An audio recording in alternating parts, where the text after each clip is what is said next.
Hi, this is Betsy Brantner Smith with the National Police Association, and this is the National Police Association podcast. It's National Police Memorial Week, and that's always it's a busy week for everyone in law enforcement. It's a somber week. It's also a celebratory week, and this year we're putting 345 additional names on the wall in Washington, D.C. We're going to have about 25,000 police officers on that wall by the end of this year. It's heartbreaking. And I want to talk a little bit about what we have been seeing in Washington, D.C. this week, as well as since the beginning of the year. There is a lot of pro-police legislation that is being proposed, the Thin Blue Line Act, the Agent Raul Gonzalez Officer Safety Act, which is quite a big deal here in Arizona. We have the Restoring Law and Order Act, the Protect and Serve Act, and we have put forward legislation, the Police Officer Self-Protection Act, to try to get some federal relief and federal assistance for police officers like Salvador Aldrade in New Jersey, Brad Lunsford in New Mexico, police officers who have been prosecuted simply for doing their jobs. We had the opportunity this week to meet with multiple pro-police legislators, including Senator Ted Cruz. And after that meeting, he was able to give me a little bit of time just to talk about how and why he supports the American law enforcement officer. So here is my interview with Senator Ted Cruz. I have such a special guest with me today. As you all know, it's National Police Memorial Week, and we have now one of the most pro-law enforcement administrations that we have had, I think, in my lifetime. And we're very blessed today to have a really special guest, fellow podcaster, senator, litigator, Texan, Senator Ted Cruz. Welcome to the show. Betsy, thank you for having me. I'm thrilled to be with you. So I have to ask you, as I ask everybody this when we start, why'd you get into politics? To be honest, it's all I've ever wanted to do since I was a little kid. My father is from Cuba, and he grew up in Cuba. And as a teenager, he fought in the Cuban Revolution. And my dad was imprisoned and tortured in Cuba as a teenager.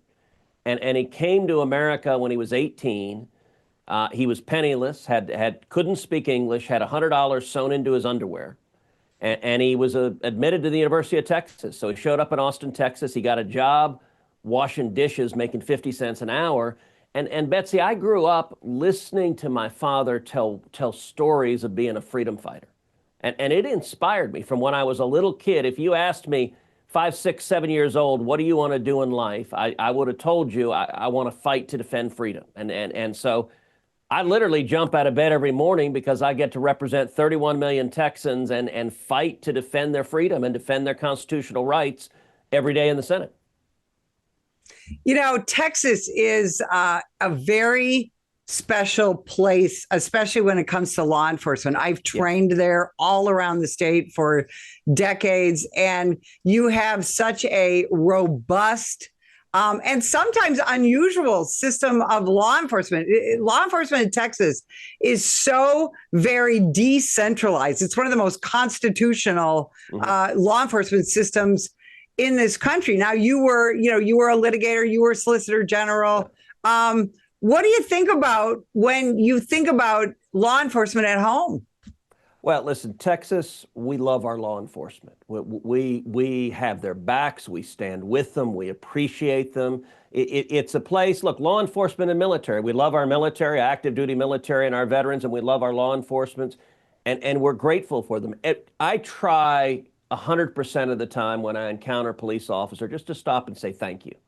And I feel I have an obligation on behalf of 31 million Texans to say thank you. And I'll tell you, it's striking, Betsy, as I travel all over the country.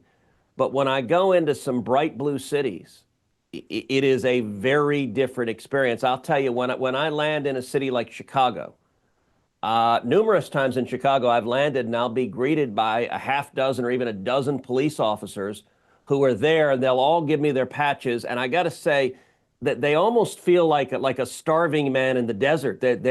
Look, a place like Chicago is tough because they get officers are demonized, they're devalued, they're attacked. And, I don't know that I can solve the problems in Chicago, but I tell them all, come to Texas. We love our cops in Texas. And that's just, that's who Texas is. I'm a Chicago girl, and that's one of the things that I tell all my friends there that are still on the job. Go to Texas, take your pension and go to Texas because truly there are so many states now that have fought for the last 4 years against the vilification of law enforcement, against defund the police. And Texas has successfully done that with the exception of the state capitol. Not to digress, but what are your thoughts on what's happened in Austin, one of the most beautiful cities in Travis County, with a rogue prosecutor who seems more interested in putting cops in jail than bad guys? It is a huge problem, and the problem of George Soros prosecutors across the country. And sadly, we have one in Austin. Soros has put millions of dollars into electing radicals as DAs, and actually. I've written about it. So I've written 4 books. One of the books was Justice Corrupted: How the Left Has Weaponized the Legal System. And I detailed how these Soros prosecutors began, and I go through chapter and verse sadly in cities all over the country: Milwaukee, Philadelphia, San Francisco, LA. And listen, there are 2 ways to abolish the police. One is go directly at officers and shut down police departments. Look, the NYPD, they cut over $1 billion from the NYPD. Austin, they cut over $100 million from the Austin Police Department. So that's one way to do it, is directly attack cops. There's a second way to abolish the police, which is you just put a prosecutor in place who won't prosecute crime. And you're effectively doing the same thing by saying we stand with the criminals and not the law-abiding citizens of our community. And I got to admit, I do not understand any benign explanation for why someone would put millions of dollars behind prosecutors that are there to let murderers go, to let rapists go, to let child molesters go. I don't understand the reasoning that says, you know what our community needs more of? We need more rapists and murderers. We'd be better off with more criminals. And we're saying it's a real problem. And I'll tell you, in the Senate, I have been fighting it. I've been calling it out. I've been shining a light on it. And I'll tell you, Betsy, it is my job to have your back. And I take that responsibility incredibly seriously. And we appreciate that. You are, I hope you know it, you are legendary in law enforcement and have been for decades because of your very consistent stance on protecting law enforcement officers. But before we get into the legislation, I got to ask you one more question. What's the end game with these folks, these activists, these politicians who truly want more criminals, less cops? I mean, Kamala Harris famously said, if you have less cops, you'll have less crime. We know that's not true. But what is the end game for these people? So, look, they are radicals. I think some of them genuinely want to destroy society. And we're seeing that unfolding. We're seeing them waging war on basic law and order. My wife Heidi's from California, and my mother-in-law I sent this video of criminals just ransacking a store and robbing them blind, which sadly we know is happening over and over and over again. And my mother-in-law commented to me, she said, it's really a shame there's nothing we can do about it. I'm like, what are you talking about? There is something you can do about it. Throw their ass in jail, arrest them, put them in handcuffs, and if they're in a jail cell, you don't do that in Texas. You come into a store and you rob the store in Texas, and you will find yourself in a concrete room with with bars on the door. Like it's not complicated, but it is a conscious decision. I was at a conference in LA last week, and I talked to a woman who went shopping at Neiman Marcus in Beverly Hills. You know what they told her in Beverly Hills? do not walk out the door with a bag from Neiman Marcus. You will be robbed on the street in Beverly Hills. That fundamentally is a failure of politicians refusing to protect their citizens, refusing to enforce the law. Absolutely. And they do spend a lot of time in California trying to prosecute their cops, trying to vilify their cops. And now their governor, I think, is going to run for president. So it's going to be it's going to be very interesting to watch. Senator Ted Cruz, where can people find you, the podcast, your books? And we want to thank you for being with us today. Thank you. My podcast is Verdict with Ted Cruz. You can download it wherever you get podcasts. Our website is tedcruz.org. You can find that too. And my official website is cruz.senate.gov. And thank you to every police officer. God bless you. Thank you for keeping us safe. That was such an exciting interview. Senator Ted Cruz, of course, he has his own podcast, one of the most popular in the nation. And he's always such a terrific interview. Law enforcement loves him in Texas. And of course, law enforcement, we love him here nationally. I want to just give you a few details about some of the legislation that is being proposed by some of the very pro-law enforcement elected officials. First we have the Thin Blue Line Act, which would expand the federal death penalty eligibility for the murder or attempted murder of a state or local police officer. This expands the protections that are often afforded federal law enforcement officers, but not state or federal. We also have the Agent Raul Gonzalez Officer Safety Act, which is primarily to protect Border Patrol agents. One of the things that we see, especially in the southern United States and of course up on the northern border too, is these illegal immigrants that flee from the Border Patrol, and they get into these extremely dangerous pursuits. We've had civilians killed. We've had police officers killed. So if you intentionally flee from law enforcement at the border because of the Agent Raul Gonzalez Officer Safety Act, the punishments will be enhanced. We also have the Restoring Law and Order Act that's been introduced by Senator Marsha Blackburn. She is such a friend of law enforcement and a friend of the National Police Association. She wants to increase law enforcement funding for all law enforcement agencies. That seems like a very simple thing, especially after nearly 5 years of the abhorrent defund the police movement. We also have the Protect and Serve Act of 2025, introduced by Senator Tom Tillis. This would create a new federal crime for knowingly targeting a federal, a state, or a local police officer with violence. When it comes to violence against a police officer, very often on a local or a state level, there are far left prosecutors who won't properly prosecute those cases. So this law, the Protect and Serve Act of 2025, would give a federal nexus to those kinds of crimes, so that if a state or a local prosecutor won't get involved, the federal justice system can get involved, so that we can get some relief and some justice for police officers who are viciously attacked in the line of duty. We also have the Qualified Immunity Act of 2025. This was introduced by Senator Jim Banks.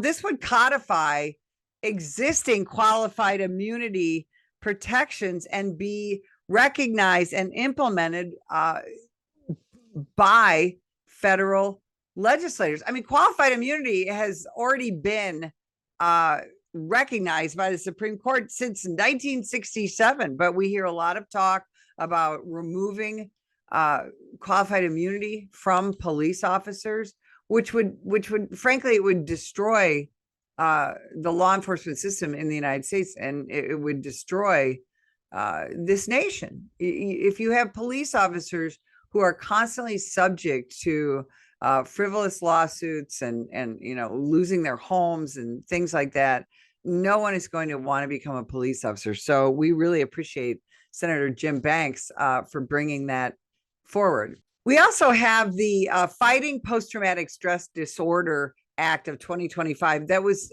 introduced by Senator Chuck Grassley. This is a terrific piece of legislation because, as we know, police officers die at least twice as often by our own hand as we do by felonious assaults. And this is often because we really don't properly deal with the emotional stresses and the mental issues that police officers have and that we develop over time. So Senator Chuck Grassley introduced this legislation that would mandate the Department of Justice to propose a post-traumatic stress program for police officers and other first responders. And, this is similar to what is already available to our military members. This would codify it and it would make it statutorily required for police officers and other first responders. And of course, this is a bill that the National Police Association has proposed called the Police Officer Self-Defense Protection Act. We talked very briefly about that with Senator Cruz, and our team also talked to him privately about this piece of legislation before my interview with him. And what this would do would help provide federal protections to police officers who are simply doing their jobs, who have followed policy, who have followed state law. So, it's really been a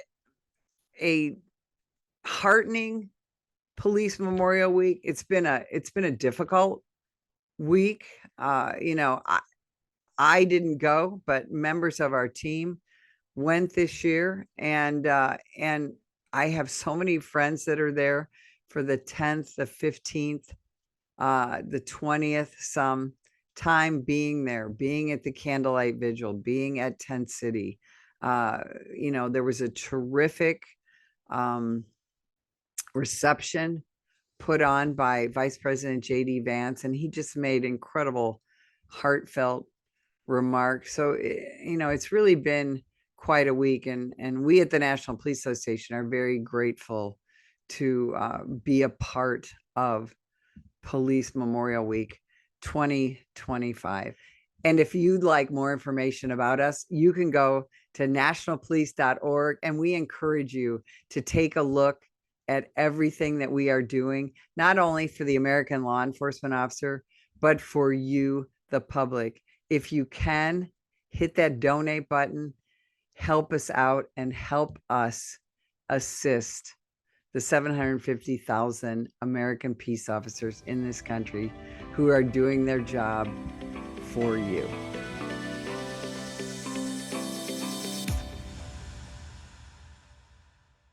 Every day, the brave men and women of law enforcement put their lives on the line to keep us safe.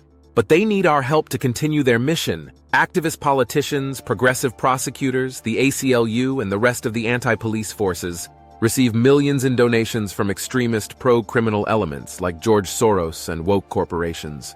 The National Police Association is fighting them in courts around the country, including the United States Supreme Court, defending officers who are being attacked for doing their jobs. Additionally, the National Police Association works year-round to pass tough-on-crime legislation to put and keep criminals behind bars. Consider going to nationalpolice.org and donating to keep us in the fight. Together we can win. That is nationalpolice.org.